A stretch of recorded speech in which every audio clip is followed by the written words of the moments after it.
ഗംഗ ഇപ്പൊ എവിടെ പോകുന്നു? അത് കൊള്ളാം. ഞാൻ പറഞ്ഞില്ലേ അല്ലിക്ക് കല്യാണാഭരണം എടുക്കാൻ പോണെന്ന്. ഗംഗ ഇപ്പൊ പോണ്ട. ഞാൻ പോണ്ടേ? വേണ്ട. ഞാനിന്ന് രാവിലെ പറഞ്ഞിരുന്നാണല്ലോ, പിന്നെന്താ ഇപ്പോഴൊരു മനമാറ്റം?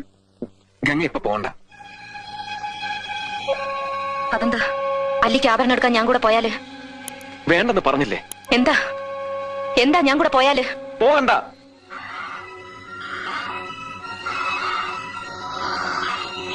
വിടമാട്ടെ,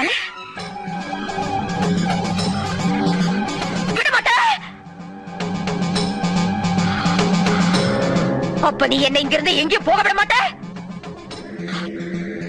ஐயோ நாயே, உனக்கு எவ்வளவு தைரியம் இருந்தா இப்போ என் கண் முன்னாடி வந்து நிப்ப?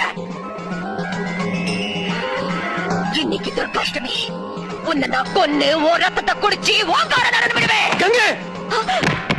നിന്ന് പോയി എന്നർത്ഥം. എവിടെ പോവാൻ? ഇത് തന്നെ ആണെന്ന് തോന്നാം, പക്ഷെ ഒറിജിനൽ അല്ല. ചുമ്മാ ഇരി സണ്ണി. പുരാവസ്തു ഗവേഷണം എന്നും പറഞ്ഞ ഞാനും കുറച്ചു വർഷം ഉറക്കം അടച്ചതാ. ഇത് അത് തന്നെയാ. ഗംഗയ്ക്ക് ഒരു ചുക്കും അറിയില്ല. ഇത് നാഗവലിയുടെ ചലങ്കയല്ല. അതെ അതെ അതെ. അല്ലെങ്കിലോ? ആണെങ്കിലോ? അല്ലാന്ന്. അതേന്ന് എന്നാര് പറഞ്ഞു? ഞാൻ പറയുന്നു. ഞാൻ ഇതൊക്കെ കുറെ പഠിച്ചിട്ട് തന്നെ. എന്നാ അങ്ങേപ്പുറത്ത് പോയി പഠിച്ചിട്ടാ ഞാൻ പറയുന്നത് ഇത് നാഗവലിയുടെ ചലങ്കയല്ല. ചുമ്മാ കിടന്ന് തർക്കിക്കാതെ. ആരാ തർക്കിച്ച്? ഞാനാണോ? പിന്നെ ഞാനാണോ? ഞാൻ 1001 തവണ വ്യക്തമായി തെളിയിക്കാം, ഇത് നാഗവലിയുടെ ചലങ്കയല്ല. ഗംഗയ്ക്ക് ഒരു കുന്തം അറിയില്ല. എനിക്കോ എനിക്കോ എല്ലാവരുടെയും മുമ്പിൽ വെച്ച് എന്നെ അങ്ങനെ കൊച്ചാക്കണ്ടായിരുന്നു. എന്തുപറ്റി? എന്നെ മാറ്റി നിർത്തി സ്വകാര്യത്തിൽ പറയായിരുന്നില്ലേ സാമ്പാർ മോശമായിരുന്നു? അയ്യേ, ഞാനൊരു തമാശ പറഞ്ഞല്ലേ. ഒന്നുമല്ല, പണ്ടത്തെ ആളൊന്നല്ല ഇപ്പൊ സേതുവേട്ടൻ. ഈ നിമിഷം നമുക്ക് പിരിയാം. നിന്റെ താളത്തിനൊത്ത് തുള്ളാനേ മരണം വരെ എന്നെ കൊണ്ട് സാധിക്കില്ല. അങ്ങനെ ഇപ്പൊ എന്നെ വഴിയിൽ ഇറക്കി വിടാന്ന് കരുതണ്ട. മരണം വരെ ഈ ബന്ധം ഒഴിയാൻ ഞാൻ സമ്മതിക്കില്ല, ഒരിക്കലും സമ്മതിക്കില്ല. എന്തൊരു കഷ്ടമാണ് ദൈവമേത്. ഉടുമ്പ് പിടിച്ചതുപോലെയാണല്ലോ ഈ പണ്ടാറ എന്നെ പിടിച്ചേക്കുന്നത്.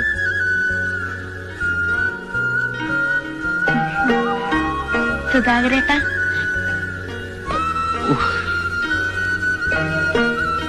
നമുക്ക് വീട്ടിലേക്ക് പോവാം. എന്തിനാ സർക്കസ് കളിക്കാനാ? ദേ നിന്റെ മനസ്സിൽ 100,000. കുട്ടിയാണോ എന്റെ ഫീസ് അടച്ചത്? ചോദിച്ചു കേട്ടില്ലേ? അതെ. എന്റെ ഫീസ് അടയ്ക്കാൻ കുട്ടിയാരാ? ഇന്ന് അടയ്ക്കാൻ പറ്റിയില്ലെങ്കിൽ? അടയ്ക്കാൻ പറ്റിയില്ലെങ്കിൽ എന്താ? ഞാൻ പരീക്ഷ എഴുതില്ല, അത്രയല്ലേ ഉള്ളൂ. പക്ഷെ അതിന് ആരുടെ ഔദാര്യം എനിക്ക് ആവശ്യമില്ല. ചേട്ടാ ഫോൺ എന്തരോ? ഒരു കോൾ ചെയ്യാനാ. കുട്ടിയുടെ കയ്യില് ഫോണല്ലേ ഇരിക്കുന്നത്? അതല്ല, എന്റെ വിളിച്ചപ്പോഴേ സ്വിച്ച് ഓഫ് എന്ന് പറയാ.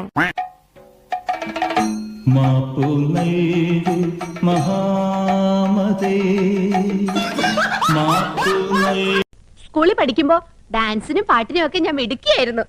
സമൂഹ ഗാനം വരെ ഞാൻ ഒറ്റയ്ക്ക് പാടിയിട്ടുണ്ട്. അന്ന് എന്നെ സിനിമയിൽ അഭിനയിക്കാൻ വിളിച്ചതാ. അന്ന് ഇതുപോലെ തടിയൊന്നും ഇല്ലായിരുന്നു. സീലിംഗ് ബ്യൂട്ടിന്നാ അന്ന് എന്നെ എല്ലാരും വിളിച്ചിരുന്നത്. ഞാനൊരു ചോദ്യം ചോദിക്കട്ടെ? പക്ഷെ അതിനുത്തരം നാളെ എന്ന് പറയരുത്. ഇല്ല, എന്റെ പൈസ എപ്പ തരും? മറ്റന്നാ. അമ്മ എന്നെ കാണാൻ ഭംഗിയില്ലേ അമ്മ? നിന്റെ ബോയ് ഫ്രണ്ടിനോട് ചോദിക്കേ. അതിനെനിക്ക് ബോയ് ഫ്രണ്ട് ഇല്ലല്ലോ. അപ്പൊ നിനക്ക് മനസ്സിലാക്കിക്കൂടെ എത്ര ഭംഗിയുണ്ടെന്ന്? സാധകം ചെയ്യായിരുന്നു. ലതിക ഇത്ര നന്നായിട്ട് പാടുമെന്ന് എനിക്കറിയില്ലായിരുന്നു. പാരമ്പര്യമായിട്ട് സംഗീതമായി ബന്ധമുള്ള കുടുംബമാണ് ഞങ്ങളുടേത്. കല്യാണിയാണോ കാമ്പോജിയാണോ ലതികയ്ക്ക് ഇഷ്ടം? ആരാത്? എനിക്കവരെ പരിചയമില്ല. കുട്ടി, ഐ ലവ് യു. ജോലി വല്ലതുണ്ടോ? ഇല്ല. അപ്പൊ നമ്മുടെ ചെലവാര് നോക്കും? അമ്മ പാലും പച്ചക്കറിയും വാങ്ങാൻ പൈസ തരുമ്പോ അതിന് ഞാൻ 10-20 മാറ്റി വെക്കാറുണ്ട്. പിന്നെ അച്ഛൻ എപ്പോഴും ജോലിക്ക് പോണ്ട്. അത് പോരെ മോളുസേ? സാധകം ചെയ്യായിരുന്നു. ലതിക ഇത്ര നന്നായിട്ട് പാടുമെന്ന് എനിക്കറിയില്ലായിരുന്നു.